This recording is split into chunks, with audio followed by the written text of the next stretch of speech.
నమస్కారం J7 news కి స్వాగతం.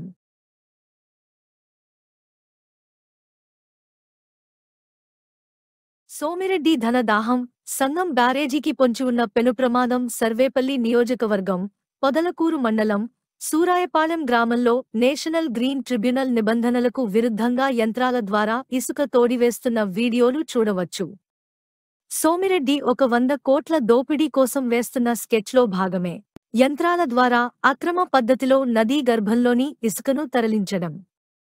యంత్రాలు లేకుండా బోర్డ్స్ మ్యాన్ సొసైటీ ద్వారా పడవలు నడుపుకుంటూ మధ్యలో ఉన్న పూడికను యంత్రాలతో కాకుండా సాధారణ సంప్రదాయ పనిముట్ల ద్వారా 1 మీటరు లోతు మాత్రమే తొలగించే పద్ధతికి తిలోదకాలిస్తూ 10 మీటర్లకు పైగా లోతు నుండి అక్రమంగా యంత్రాల ద్వారా తరలిస్తూ సొమ్ము చేసుకుంటున్న సోమిరెడ్డి మిషన్ల ద్వారా పూడికతీత పనులు చేపట్టడంతో భవిష్యత్తులో సంగం బ్యారేజీకు పెను ప్రమాదం ఏర్పడనుందని తీవ్ర ఆందోళన చెందుతున్న ఇంజనీర్లు, నిపుణులు